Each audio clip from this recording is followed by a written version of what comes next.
अस्सलाम वालेकुम। आज फिर से हम आप सबको जो पुलिस भर्ती की तैयारी कर रहे हैं या एमपीएससी की तैयारी कर रहे हैं, तलाठी भर्ती और दीगर जो कॉम्पिटिटिव एग्जाम है उसकी तैयारी कर रहे हैं, उनके लिए एक खास लेक्चर सीरीज हमने शुरू की है मराठी ग्रामर की। उसमें ये दूसरा जो सेशन है वो हम स्टार्ट कर रहे हैं जिसका नाम है समास। आप सबको पता होगा कि इससे पहले लेक्चर में जो हमने प्रयोग का टॉपिक लिया था तो अल्हम्दुलिल्लाह बहुत सारे बच्चों के फीडबैक्स ऐसे आए कि उन्हें बहुत अच्छे से वो समाज समझा। आज तक उन्होंने बहुत कोशिश की थी किताबें पढ़ने की मगर उनको नहीं समझ में आ रहा था, बट जो फार्मूलाज से हमने पढ़ा है तो अल्हम्दुलिल्लाह उनको बहुत अच्छे से समझ में आ रहा है। उर्दू मीडियम के खासकर स्टूडेंट्स का फ़ोन आ रहा है कि उन्हें ये टॉपिक नहीं समझ में आ रहा था, कितने सालों से वो कोशिश कर रहे थे, मगर जो 10 मिनट का हमने लेक्चर रिकॉर्ड किया उससे बहुत ज़बरदस्त फ़ायदा हुआ, बच्चों को बहुत अच्छे से प्रयोग समझ में आ रहा है।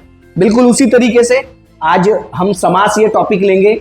समास के बारे में अगर हम बात करें तो समास जो है वो दो क्वेश्चन इसके हर पुलिस भर्ती में, हर तलाठी भर्ती में पूछे जाते हैं, तो बहुत हार्ड लगता है बच्चों को। इंशाल्लाह हम उसे आसानी करके आपको बहुत कम वक्त में, बहुत छोटे से वक्त में हम आपको समझाते हैं।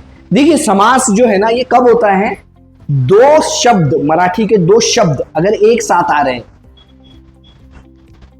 तो समास होता है। जैसे फॉर एग्जांपल दिवस रात्र ये एक शब्द है, क्या है, दिवस रात्र, या दिवसों दिवस, दिवसेन दिवस। तो इसमें दिवस और दिवस ऐसे दो शब्द एक साथ में आ रहे हैं, दिवसों दिवस, दिवस और दिवस, तो ये क्या हो गया, समास हो गया। तो कोई भी दो शब्द जब एक साथ में आ रहे हैं तो समास होता है। इन शॉर्ट आपको ये समझना बहुत जरूरी है।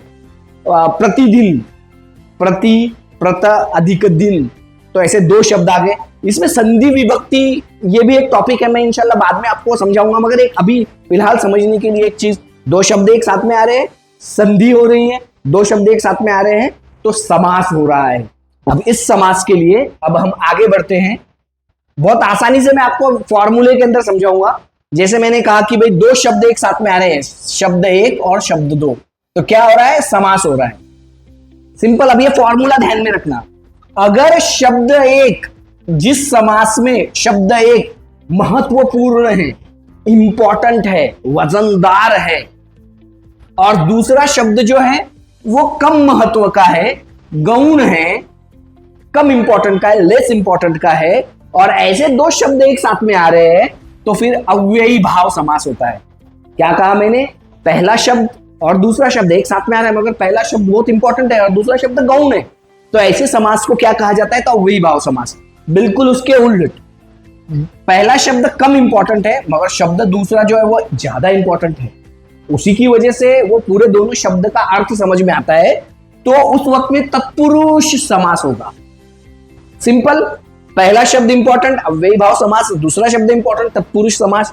अब क्या हो रहा है कि दोनों शब्द इंपॉर्टेंट, जब दो लोग, दो पहलवान एक साथ में लड़ते हैं, जो जिसे हिंदी में कुश्ती कहा जाता है उसे मराठी में द्वंद्व कहा जाता है, तो दोनों शब्द इंपॉर्टेंट तो द्वंद्व समास हो गया। अब उसके आगे दो शब्द एक साथ में आ रहे मगर उसका अर्थ जो निकल रहा है वो तीसरा ही शब्द निकल रहा है, मतलब दोनों शब्द इंपॉर्टेंट नहीं, उस सूरत हाल में बहुव्रीहि समास होता है। इंपॉर्टेंट, बहुत आसानी से समझना, दोनों शब्द एक साथ में आ रहे हैं, समास हो रहा है, पहला शब्द इंपॉर्टेंट, दूसरा शब्द कम इंपॉर्टेंट, अव्ययी भाव समास। पहला शब्द कम इंपॉर्टेंट, दूसरा शब्द ज्यादा इंपॉर्टेंट, तत्पुरुष समास हो रहा है। दोनों शब्द इंपॉर्टेंट इक्वली, द्वंद्व समास हो रहा है, और दोनों शब्द गौण, दोनों शब्द कम इंपॉर्टेंट, बहुव्रीहि समास हो रहा है। आगे बढ़ते हैं, अव्ययी भाव समास समझने की कोशिश करते हैं। देखिए अव्ययी भाव समास, एक शब्द है आजन्म, तो उसका मतलब क्या हो रहा है कि जीवनाभर, जीवन भर। आजन्म या शब्दाचा उपयोग क्रिया विशेषणासारखा केला जातो, जसे की आजन्म काम करत राहणे, हम बोलते हैं ना कि जिंदगी भर काम करते रहना, आजन्म काम करत रहने। तो ये जो आजन्म है इसमें आ जो शब्द है ये इंपॉर्टेंट है, पहला शब्द इंपॉर्टेंट है, इसकी वजह से ये जो पूरा आजन्म है इसका अर्थ समझ में आ रहा है, इसलिए ये अव्ययी भाव समास हुआ। यथाशक्ति, यथा अधिक शक्ति, शक्ती प्रमाणे, यथाशक्ती या शब्दाचा उपयोग तो यथाशक्ती मदत करत असतो, जहां तक हो सके वो कोशिश करता है का मदत करने की, या वाक्यात क्रियाविशेषणासारखा केला जातो. यथाशक्ती आजन्म. समझ में आ रहा है? पहला शब्द इंपॉर्टेंट, अव्ययी भाव समास. अभी थोड़ा और डिटेल में समझते हैं.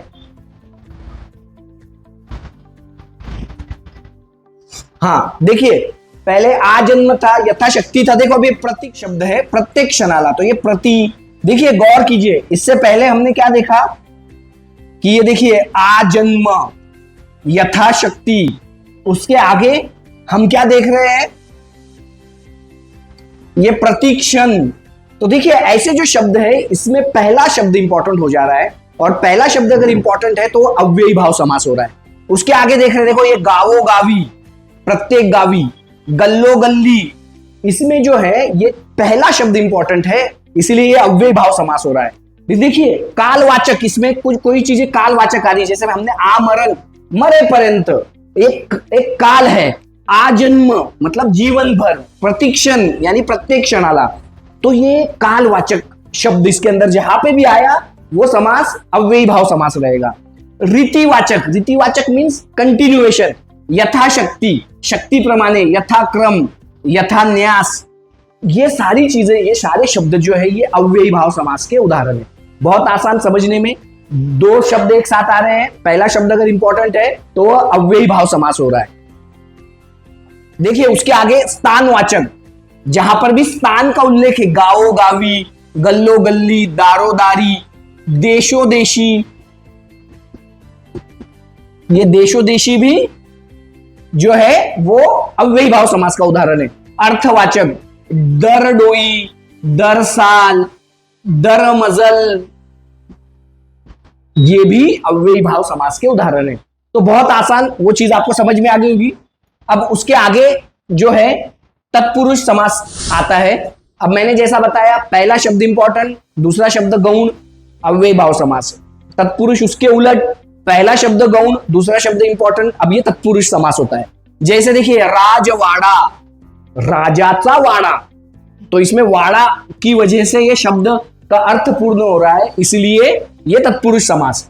राजाचा वाड़ा, अभी देखिए यहां पे क्या कह रहे हैं, चा, हा षष्टी विभक्ती प्रत्यय लोप पावला है. राजाचा वाड़ा, ये देखो ये चा, अभी जो है ना ये विभक्ति प्रत्यय का एक पूरा एक टेबल है, मैं इंशाल्लाह आने वाले वक्त में आपके सामने रखूंगा, तो वो समझ लेना, प्रथमा, द्वितीय, और उसका जो ये है एक वचन, अनेक वचन, उस तरीके से. क्रीडांगन, अभी देखो ये खेळाचे अंगन, तो देखो ये चे जो है ना ये षष्ठी विभक्ति है, इसको डिटेल में जाने की जरूरत नहीं है, ये षष्ठी विभक्ति तरफ आप जाने की जरूरत नहीं, आप कंफ्यूज हो जाओगे, मुझे ये टॉपिक आसान करके दे बताना है. एक चीज समझ लीजिए, घर का भी आंगन होता है, क्रीड़ा का भी आंगन होता है, मगर यहाँ पे इसलिए खेल है, ये अंगन, अंगन की वजह से ये इंपॉर्टेंट बन रहा है. अंगन ये शब्द जो है इसकी वजह से पूरा शब्द समझ में आ रहा है, इसलिए ये तत्पुरुष समास. देवालय, देवासाठी आलय, तो अब ये जो साठी शब्द है ना ये लोप, लोप यानी खत्म हो रहा है, लोप, तो इसमें जो है ये शब्द योगी अव्यय, अभी हम आपको अलग अलग ये जब सिखाएंगे, जब आपको हम बताएंगे शब्द योगी अव्यय, केवल प्रयोगी अव्यय, अभी फिलहाल इतना देवासाठी आलय, तो सेकेंड वर्ड जो है इंपॉर्टेंट, इसलिए ये तत्पुरुष समास हो रहा है. तो अगर आगे बढ़ाते हैं, अगले शब्द है ये सुख प्राप्ति, सुखाला प्राप्त, अब ये ला जो ये लोप हो रहा है, तो ये द्वितीय तत्पुरुष हो रहा है, मगर आपको सिर्फ तत्पुरुष की तरफ ध्यान देना है, ये द्वितीय, तृतीय, चतुर्थी, इसकी तरफ अभी ध्यान नहीं देना है, आने वाले वक्त में आपको समझेगा, आपको आसानी से समझ में आए, ये मेथड हम इस्तेमाल कर रहे हैं. दुख प्राप्त, दुखाला प्राप्त, तोंडपाठ, तोंडाने पाठ, भक्तिवश, भक्तिने वश, इन तमाम शब्दों में ये दूसरे शब्द जो है ये इंपॉर्टेंट है, और इसी की वजह से ये तत्पुरुष समास है. Okay, easy. अब आगे बढ़ते हैं, द्वंद्व समास. मैंने जिस तरीके से बताया, द्वंद्व यानी कुश्ती, दोनों शब्द जो है अगर इंपॉर्टेंट है तो द्वंद्व समास होता है. बहुत आसान है ये समझने में, बहुत आसान है. माता पिता, माता और पिता, इसको कुछ हम कम ज्यादा कर सकते हैं? नहीं कर सकते, इसी की वजह से ये द्वंद्व समास. पाप पुण्य, पाप अथवा पुण्य, इसमें कुछ कम ज्यादा कर सकते हैं शब्द में? नहीं, दोनों इंपॉर्टेंट, दोनों इक्वली वेटेड, इसकी वजह से ये द्वंद्व समास. कृष्णार्जुन, कृष्ण व अर्जुन, न्यायान्याय, न्याय किंवा अन्याय। देखो ये इंपॉर्टेंट है दोनों शब्द, द्वंद्व समास बहुत आसान। अभी इसको थोड़े से चेंज की, इसको इसके टाइप बनाए गए हैं, वो समझ लेना बहुत जरूरी है। एक्चुअली ये पूछा नहीं जाएगा, अगर आप एमपीएससी दे रहे हैं तो ये पूछा जाएगा, मगर थोड़ा हार्ड सीखने में कोई टेंशन नहीं। देखो ये एक है इतरेतर द्वंद्व। इस समास का नाम क्या है? इतरेतर द्वंद्व। जैसे नवरा व बायको, यक्ष किन्नर, यक्ष आणि किन्नर, व इतर, जिस तरीके से हम बोलते हैं ना एक आणि मग इतर, तो वैसा ही ये इतरेतर द्वंद्व, नवरा व बायको, यक्ष किन्नर, यक्ष आणि किन्नर। इसी तरीके से आगे है इतर द्वंद्व के बाद में आता है वैकल्पिक। वैकल्पिक में क्या है कि पास नापास, पास किंवा नापास, जिसमें किंवा आया शब्द, सारासार, सार किंवा आसार, मान अपमान है। देखो किंवा, किंवा की वजह से क्या है? वैकल्पिक। वैकल्पिक मीन्स ऑप्शन, पास या नापास, सार किंवा आसार, मान किंवा अपमान। उसके साथ में समाहार। अब समाहार में क्या है कि बहुत सारी चीजें एक साथ में लेके आ जाते हैं, जैसे चाह पानी। अब हम बोलते हैं चाह पानी को चलो, तो सिर्फ वो चाह पानी नहीं होता है, चाह पानी व फलानाचे पदार्थ और एक्स्ट्रा, भाजीपाला, भाजीपाला और अनेक और सारी चीजें, मीठ भाकर, मीठ आणि भाकर व इतर पदार्थ। तो इस तरीके से द्वंद्व समास में जो हमने इतरेतर द्वंद्व, वैकल्पिक द्वंद्व और समाहार द्वंद्व देखे। अब अगला जो चौथा जो है वो बहुव्रीहि समास हमने क्या देखे? पहला शब्द, दो शब्द एक साथ में आ रहे, समास हो रहा है। पहला शब्द इंपॉर्टेंट, दूसरा शब्द गौण, अव्ययी भाव समास। पहला शब्द कम इंपॉर्टेंट, दूसरा शब्द ज्यादा इंपॉर्टेंट, दूसरा शब्द इंपॉर्टेंट, तत्पुरुष समास। दोनों शब्द इंपॉर्टेंट, द्वंद्व समास। अब दोनों शब्द गौण, समास हो रहा है मगर दोनों शब्द गौण, तो उसको बहुव्रीहि समास होते हैं। मतलब क्या होता है इसमें? दो शब्द एक साथ में आ रहे मगर उसका मतलब तीसरा ही निकलता है। जैसे फॉर एग्जाम्पल दशानन, दश आनंद मतलब क्या? दश आहे, आनन आनंद, ज्याला तो, जिसके 10 सर है उसका ये क्या क्या रावण हो गया वो। हाँ? फिर लंबोदर, लंब आहे मतलब क्या? मोठे आहे, उदर त्याचा तो काय? गणपती। मतलब लंबोदर जो दोनों शब्द है, लंब अधिक उदर, ये दोनों गौण है क्योंकि उसका जो आंसर है वो गणपति, उससे जो समझ में आ रहा है वो गणपति है। अनंत, नाही अंत ज्याला तो, ईश्वर, अनंत। तो इस तरीके से बहुव्रीहि समास में टोटली दूसरे आते हैं, दूसरा शब्द बन जाता है। उसमें बहुत सारी चीजें हैं, बहुत सारे बहुव्रीहि समास के एग्जाम्पल्स है।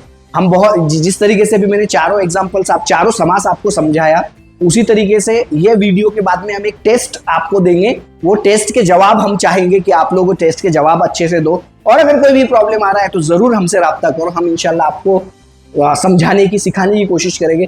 जैसे मैंने प्रयोग जो है वो शुरू किया, समास शुरू किया, अगर आपकी तरफ से कोई स्टूडेंट हमें बोल रहा है कि सर ये टॉपिक हमें पढ़ाओ, तो इंशाल्लाह हम जरूर वो टॉपिक पढ़ाएंगे। आज के लिए इतना ही। खुदा हाफिज।